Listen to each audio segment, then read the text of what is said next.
Each news time, information is power. The current.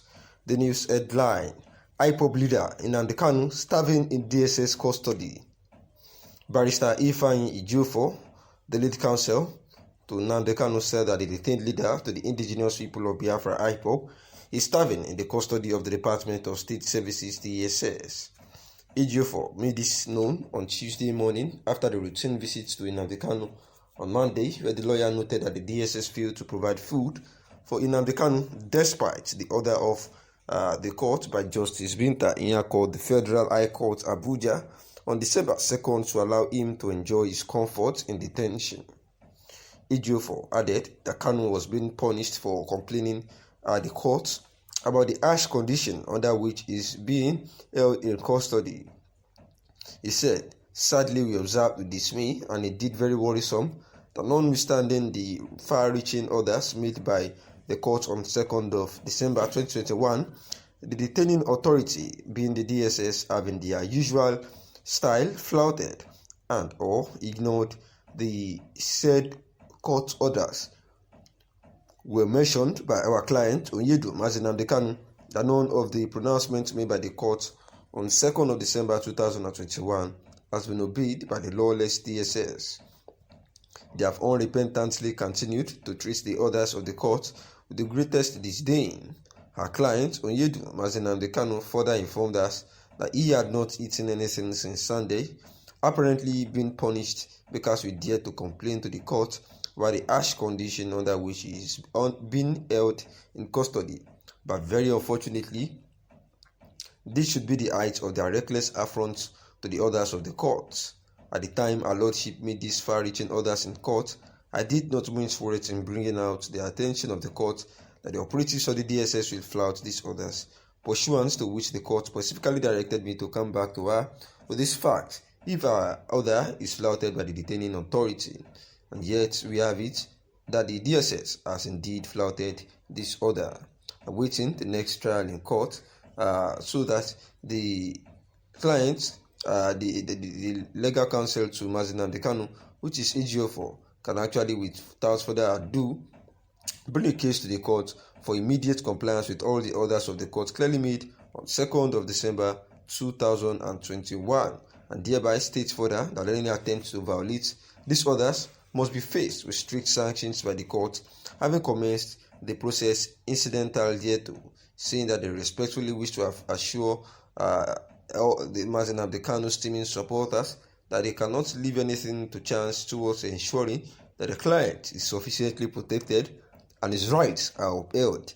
The DSS must and shall operate within the confines of the laws, instead of being prosecuted. This ugly scenario just played out a few days ago with the case of former aviation minister Senator Stella Udua, and some commenters says that why won't it be the case with Fani Kayode, as the sweet mantra is the camp to the APC and your sins are forgiven. Something is not adding up, and it is clear as crystal that we are losing the war on corruption in geometrical strides.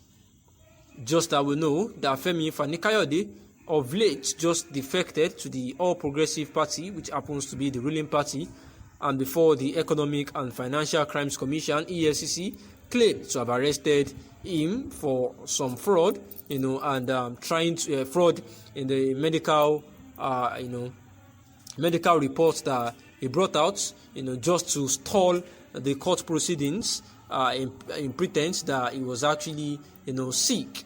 And for these reasons, the EFCC had actually queried Fani Kayode and actually arrested him, just to ensure that the findings about this, about this allegation of fraud is actually unraveled, and there is still some fears that because he has defected to APC, there might be some sketchy games that will be played on the ground. Fani Kayode, however, reacts to the arrest announced by the EFCC, where the former Minister of Aviation himself, Fani Kayode, says that he has been granted bail by the Economic and Financial Crimes Commission after his arrest over forgery allegation. Mr. Femi Fani-Kayode confirmed development in a text message sent to Premium Times on Tuesday evening. On the message, which he also shared in a tweet, Mr. Femi Fani-Kayode said he was granted bail by the Commission on Self-Recognition. He also disclaimed and dismissed claims of being arrested by operatives of the EFCC Lagos Zonal Command. He said he just arrived at the George Hotel for dinner. I was never arrested by the EFCC. I was invited and I flew down to Lagos to see them. I arrived in their office at 2 p.m. and left at 8:30 p.m. I was granted bail on self-recognition. They were very polite and professional. Thanks be to God, the message also read. His tweet was accompanied by his pictures, which he indicated were taken at George Hotel. When contacted for comment, EFCC spokesperson Wilson Wajere said, I don't have the details you are asking for. It had happened in Lagos. The Commission had earlier on Tuesday confirmed to this newspaper the arrest of Femi Fani-Kayode in Lagos over alleged forgery and fraud. Sources familiar with the matter informed this newspaper that Mr. Fani-Kayode was being investigated for forgery of his medical reports to evade his ongoing trial for alleged fraud. The EFCC is prosecuting Mr. Fani-Kayode and 2 others on 17 counts of conspiracy, money laundering and fraud to the tune of about 4.9 billion naira. And the Federal High Court in Lagos had awarded a fine of 200,000 naira against the former minister for his absence from court with respect to the alleged 4.9 billion naira fraud.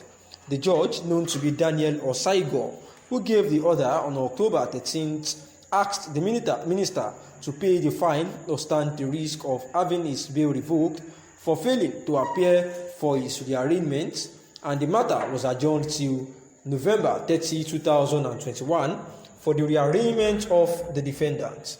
Mr. Fani-Kayode, who recently defected from the People's Democratic Party (PDP) to the All Progressive Congress (APC), is also standing trial before the Federal High Court in Abuja over diversion of funds he allegedly took fraudulently from the office of the National Security Advisor ahead of the 2015 presidential election.